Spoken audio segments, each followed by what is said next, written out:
ఇక కళ్ళజోడు అవసరం లేదు. స్మార్ట్ విజన్ ఐ హాస్పిటల్లో ఎలాంటి ఐ సర్జరీకైనా 50% డిస్కౌంట్. ఆగస్టు 11 నుండి 19 వరకు మాత్రమే. AP deputy CM Pawan Kalyan కీలక ఆదేశాలు ఇచ్చారు. ఉపాధి హామీ పథకంలో చేపట్టాల్సిన పనుల ఆమోదం కోసం ఈ 23న రాష్ట్ర వ్యాప్తంగా అన్ని గ్రామ పంచాయతీల్లో గ్రామ సభలు నిర్వహించాలని ఆదేశించారు. ఉపాధి హామీ పథకం పరిధిలో 46 రకాలైన పనులు చేపట్టవచ్చునని తెలిపారు. ఉప ముఖ్యమంత్రి పవన్ కళ్యాణ్ రాష్ట్ర సచివాలయం నుంచి అధికారులతో వీడియో కాన్ఫరెన్స్ నిర్వహించారు. ఉపాధి హామీ పథకంలో చేపట్టాల్సిన పనుల ఆమోదం కోసం గ్రామ సభ నిర్వహణ, అందుకు సంబంధించిన విధి విధానాలపై దిశానిర్దేశం చేశారు.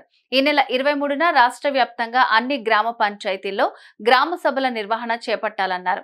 అంతేకాకుండా ఉపాధి హామీ పథకం పరిధిలో 46 రకాల పనులు చేపట్టవచ్చునని సూచించారు. ఈ పథకం ద్వారా వేల కోట్ల నిధులు వెచ్చిస్తున్న పవన్ ప్రతి రూపాయిని బాధ్యతతో వ్యయం చేయాలని చెప్పారు. ఒకే రోజు ఈ గ్రామ సభ తీర్మానాలు చేయాలి అనేది చాలా మంది కోరికది.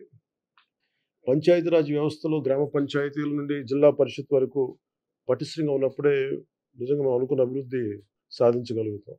అందుకని దాంట్లో భాగంగానే ఆగస్టు 23 తారీఖున రాష్ట్ర వ్యాప్తంగా 13,326 గ్రామ పంచాయతీల్లో ఇప్పుడు ఇంతకుముందు ఎన్నడూ లేని విధంగా ఒకే రోజున గ్రామ సభలు నిర్వహిస్తూ ఉన్నాం. ఈ గ్రామ సభల్లో ఉపాధి హామీ పథకంలో ప్రతి కూలీ కుటుంబం సంవత్సరంలో 100 రోజులు పనిచేసే విధంగా అవగాహన కల్పించాలి. కూలీలకి ఉన్న హక్కులను తెలియజేయాలి. రైతులకు ఉపాధి హామీ పథకాన్ని సద్వినియోగం చేసుకోవడానికి సంబంధించిన పనుల వివరాలను గ్రామ సభల్లో ప్రతి ఒక్కరికి అర్థమయ్యే విధంగా తెలియజేయాలి. ఇకపైన ఉపాధి హామీ పథకాన్ని సమర్థవంతంగా అమలు చేయడానికి మనందరం కలిసి పనిచేద్దాం. పథకం అమలులో మన రాష్ట్రాన్ని దేశంలోనే మళ్ళా మొదటి స్థానంలో ఉంచడానికి కృషి చేయాలని కోరుకుంటా ఉన్నాను.